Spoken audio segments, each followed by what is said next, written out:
Chapter 9. One of the first consequences of the discovery of the Union was that Jurgis became desirous of learning English. He wanted to know what was going on at the meetings and to be able to take part in them. And so he began to look about him and to try to pick up words. The children who were at school and learning fast would teach him a few, and a friend loaned him a little book that had some in it, and Nona would read them to him. Then Jurgis became sorry that he could not read himself, and later on in the winter, when someone told him that there was a night school that was free, he went and enrolled. After that, every evening that he got home from the yards in time, he would go to the school. He would go even if he were in time for only half an hour. They were teaching him both to read and to speak English, and they would have taught him other things, if only he had had a little time. Also, the Union made another great difference with him. It made him begin to pay attention to the country. It was the beginning of democracy with him. It was a little state, the Union, a miniature republic. Its affairs were every man's affairs, and every man had a real say about them. In other words, in the Union, Jurgis learned to talk politics. In the place where he had come from, there had not been any politics. In Russia, one thought of the government as an affliction, like the lightning and the hail. "Duck, little brother, duck," the wise old peasants would whisper. "Everything passes away." And when Jurgis had first come to America, he had supposed that it was the same. He had heard people say that it was a free country, but what did that mean? He found that here, precisely as in Russia, there were rich men who owned everything, and if one could not find any work, was not the hunger he began to feel the same sort of hunger? When Jurgis had been working about 3 weeks at Brown's, there had come to him one noontime a man who was employed as a night watchman, and who asked him if he would not like to take out naturalization papers and become a citizen. Jurgis did not know what that meant, but the man explained the advantages. In the first place, it would not cost him anything, and would get him half a day off, with his pay just the same. And then, when election time came, he would be able to vote, and there was something in that. Jurgis was naturally glad to accept, and so the night watchman said a few words to the boss, and he was excused for the rest of the day. When, later on, he wanted a holiday to get married, he could not get it. And as for a holiday with pay just the same, what power had wrought that miracle heaven only knew. However, he went with the man who picked up several other newly landed immigrants, Poles, Lithuanians, and Slovaks, and took them all outside, where stood a great 4-horse tally-ho coach, with 15 or 20 men already in it. It was a fine chance to see the sights of the city, and the party had a merry time, with plenty of beer handed up from inside.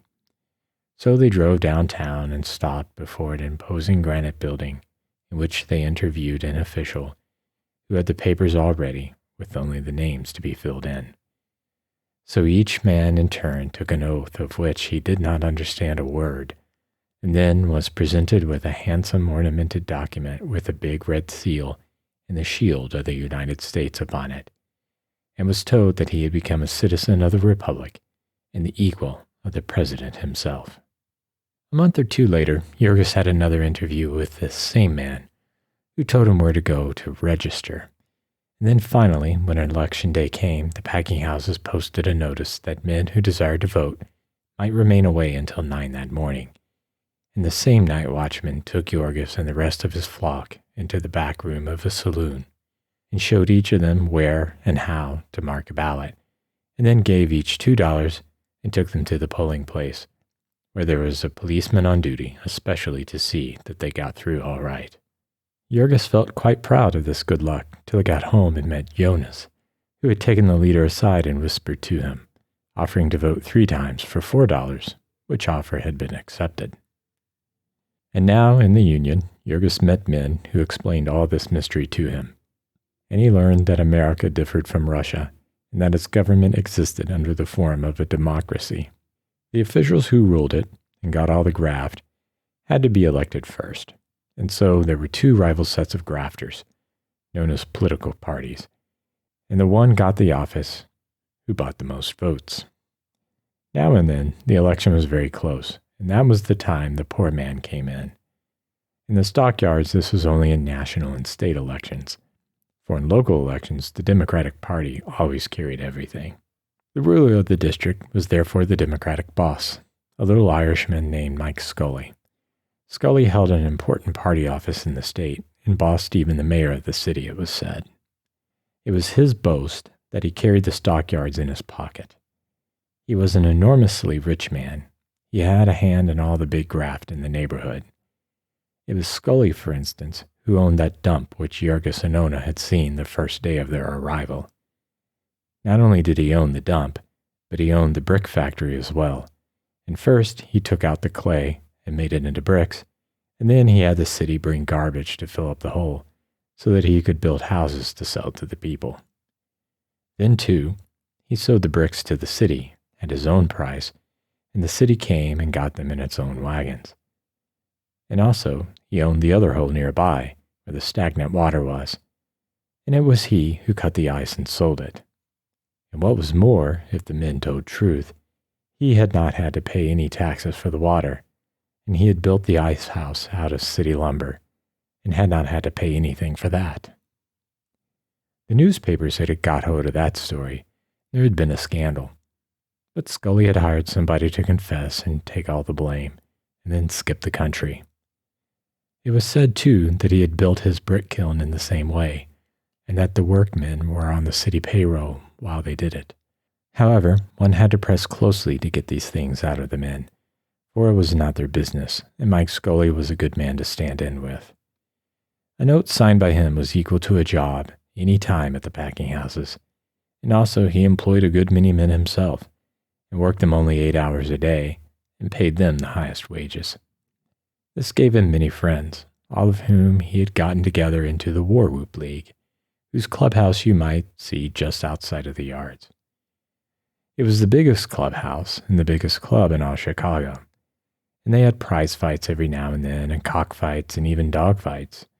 The policemen in the district all belonged to the league, and instead of suppressing the fights, they sold tickets for them. The man that had taken Jurgis to be naturalized was one of these Indians, as they were called, and on election day there would be hundreds of them out, and all with big wads of money in their pockets and free drinks at every saloon in the district. That was another thing the men said. All the saloon keepers had to be Indians, and to put up on demand. Otherwise, they could not do business on Sundays, nor have any gambling at all. In the same way, Scully had all the jobs in the fire department at his disposal, and all the rest of the city graft in the stockyards district. He was building a block of flats somewhere up on Ashland Avenue, and the man who was overseeing it for him was drawing pay as the city inspector of sewers. The city inspector of water pipes had been dead and buried for over a year, but somebody was still drawing his pay. The city inspector of sidewalks was a barkeeper at the War Whoop Cafe, and maybe he could make it uncomfortable for any tradesmen who did not stand in with Scully. Even the packers were in awe of him, so the men said. It gave them pleasure to believe this, for Scully stood as the people's man, and boasted of it boldly when election day came. The packers had wanted a bridge at Ashland Avenue, but they had not been able to get it till they had seen Scully.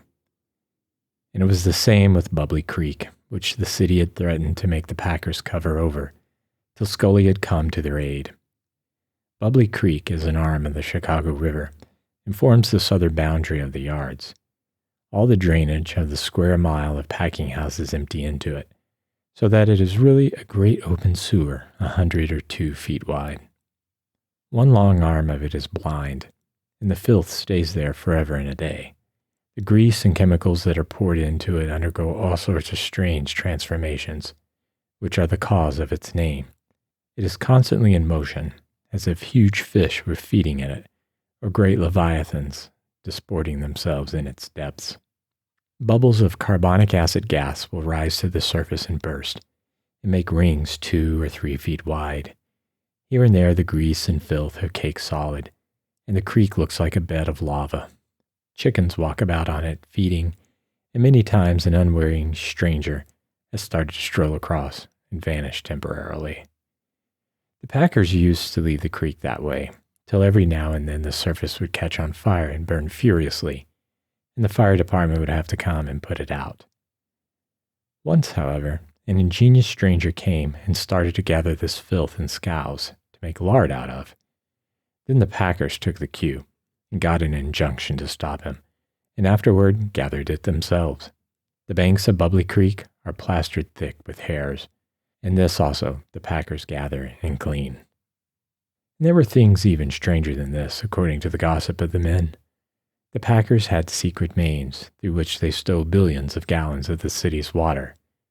The newspapers had been full of this scandal. Once there had even been an investigation and an actual uncovering of the pipes, but nobody had been punished, and the thing went right on. And then there was the condemned meat industry, with its endless horrors. The people of Chicago saw the government inspectors in Packingtown, and they all took that to mean that they were protected from diseased meat. They did not understand that these 163 inspectors had been appointed at the request of the packers, and that they were paid by the United States government to certify that all the diseased meat was kept in the state. They had no authority beyond that. For the inspection of meat to be sold in the city and state, the whole force in Packingtown consisted of 3 henchmen of the local political machine. Footnote 2. Rules and regulations for the inspection of livestock and their products. United States Department of Agriculture, Bureau of Animal Industries, Order Number 125. Section 1. Proprietors of slaughterhouses, canning, salting, packing, or rendering establishments engaged in the slaughtering of cattle, sheep, or swine, or the packing of any other products, the carcasses or products of which are to become subject of interstate or foreign commerce, shall make application to the Secretary of Agriculture for inspection of said animals and their products. Section 15. Such rejected or condemned animals shall at once be removed by the owners from the pens containing animals which have been inspected and found to be free from disease and fit for human food, and shall be disposed of in accordance with the laws, ordinances, and regulations of the state and municipality in which said rejected or condemned animals are located. Section 25. A microscopic examination for trichiny shall be made of all swine products exported to countries requiring such examinations. No microscopic examination will be made of hogs slaughtered for interstate trade, but this examination shall be confined to those intended for the export trade. End of footnote. And shortly afterward, one of these, a physician, made the discovery that the carcasses of steers which had been condemned as tubercular by the government inspectors, and which therefore contained ptomaines, which are deadly poisons, were left upon an open platform and carted away to be sold in the city. And so he insisted that these carcasses be treated with an injection of kerosene, and was ordered to resign the same week. So indignant were the packers that they went farther and compelled the mayor to abolish the whole Bureau of Inspection, so that since then there has not been even a pretense of any interference with the graft. There was said to be $2,000 a week hush money from the tubercular steers alone, and as much again from the hogs which had died of cholera on the trains, and which you might see any day being loaded into boxcars and hauled away to a place called Globe in Indiana, where they made a fancy grade of lard. Jurgis heard of these things little by little, and the gossip of those who were obliged to perpetrate them. It seemed as if every time you met a person from a new department, you heard of new swindles and new crimes. There was, for instance, a Lithuanian who was a cattle butcher for the plant where Maria had worked, which killed meat for canning only. And to hear this man describe the animals which came to his place would have been worthwhile for a Dante or a Zola. It seemed that they must have agencies all over the country to hunt out old and crippled and diseased cattle to be canned. There were cattle which had been fed on whiskey malt, the refuse of the breweries, and had become what the men called steerly, which means covered with boils. It was a nasty job killing these, for when you plunged your knife into them, they would burst and splash foul-smelling stuff into your face. And when a man's sleeves were smeared with blood and his hands steeped in it, how was he ever to wipe his face or to clear his eyes so that he could see? It was stuff such as this that made the embalmed beef that had killed several times as many United States soldiers as all the bullets of the Spaniards. Only the army beef, besides, was not fresh canned. It was old stuff that had been lying for years in the cellars. Then one Sunday evening, Jurgis sat puffing his pipe by the kitchen stove and talking with an old fellow whom Jonas had introduced, and who worked in the canning rooms at Durham's. And so Jurgis learned a few things about the great and only Durham canned goods, which had become a national institution. They were regular alchemists at Durham's. They advertised a mushroom catsup, and the men who made it did not know what a mushroom looked like. They advertised potted chicken, and it was like the boarding house soup of the comic papers, through which a chicken had walked with rubbers on. Perhaps they had a secret process for making chickens chemically. Who knows, said Jurgis's friend. The things that went into the mixture were tripe, and the fat of pork, and beef suet, and hearts of beef, and finally the waste ends of veal, when they had any. They put these up in several grades, and sold them at several prices, but the contents of the cans all came out of the same hopper. And then there was potted game, and potted grouse, potted ham, and deviled ham. Deviled, as the men called it. Deviled ham was made out of the waste ends of smoked beef that were too small to be sliced by the machines. And also tripe, dyed with chemicals so that it would not show white. And trimmings of hams, and corned beef, and potatoes, skins and all. And finally the hard cartilaginous gullets of beef, after the tongues had been cut out. All this ingenious mixture was ground up and flavored with spices to make it taste like something. Anybody who could invent a new imitation had been sure of a fortune from old Durham, said Jurgis's informant. But it was hard to think of anything new in a place where so many sharp wits had been at work for so long, where men welcomed tuberculosis in the cattle they were feeding because it made them fatten more quickly, and where they bought up all the old rancid butter left over in the grocery stores of a continent and oxidized it by a forced air process to take away the odor, rechurned it with skim milk, and sold it in bricks in the cities. Up to a year or two ago, it had been the custom to kill horses in the yards, ostensibly for fertilizer. But after long agitation, the newspapers had been able to make the public realize that the horses were being canned. Now it was against the law to kill horses in Packingtown, and the law was really complied with, for at present at any rate. Any day, however, one might see sharp-horned and shaggy-haired creatures running with the sheep, and yet what a job you would have to get the public to believe that a good part of what it buys for lamb and mutton is really goat's flesh.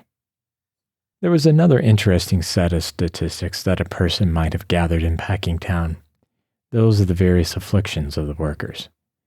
When Jurgis had first inspected the packing plants with Shadvilas, he had marveled while he listened to the tale of all the things that were made out of the carcasses of animals, and of all the lesser industries that were maintained there. Now he found that each one of these lesser industries was a separate little inferno, in its way as horrible as the killing beds, the source and fountain of them all. The workers in each of them had their own peculiar diseases, and the wandering visitor might be skeptical about all the swindles, but he could not be skeptical about these, for the worker bore the evidence of them about on his own person. Generally, he had only to hold out his hand. There were the men in the pickle rooms, for instance, where old Antinous had gotten his death. Scarce a one of these that had not some spot of horror on his person. Let a man so much as scrape his finger pushing a truck in the pickle rooms, and he might have a sore that would put him out of the world. All the joints in his fingers might be eaten by the acid, one by one. Of the butchers and floorsmen, the beef boners and trimmers, and all those who used knives, you could scarcely find a person who had the use of his thumb. Time and time again the base of it had been slashed, till it was a mere lump of flesh against which the man pressed the knife to hold it. The hands of these men would be crisscrossed with cuts, till you could no longer pretend to count them or to trace them. They would have no nails. They had worn them off pulling hides. Their knuckles were swollen so that their fingers spread out like a fan. There were men who worked in the cooking rooms, in the midst of steam and sickening odors by artificial light. In these rooms, the germs of tuberculosis might live for 2 years, but the supply was renewed every hour. There were the beef luggers who carried 200-pound quarters into the refrigerator cars, a fearful kind of work that began at 4 o'clock in the morning, and that wore out the most powerful men in a few years. There were those who worked in the chilling rooms, and whose special disease was rheumatism. The time limit that a man could work in the chilling rooms was said to be 5 years. There were the wool pluckers, whose hands went to pieces even sooner than the hands of the pickle men, for the pelts of the sheep had to be painted with acid to loosen the wool, and then the pluckers had to pull out this wool with their bare hands till the acid had eaten their fingers off. There were those who made the tins for the canned meat, and their hands too were a maze of cuts, and each cut represented a chance for blood poisoning. Some worked at the stamping machines, and it was very seldom that one could work long there at the pace that was set, and not give out and forget himself and have a part of his hand chopped off. There were the hoisters, as they were called, whose task it was to press the lever which lifted the dead cattle off the floor.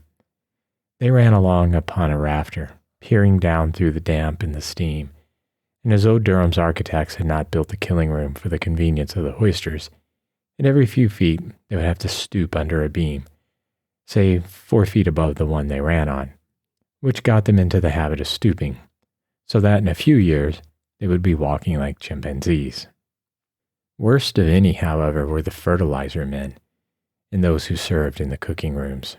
These people could not be shown to the visitor, for the odor of a fertilizer man would scare any ordinary visitor at 100 yards.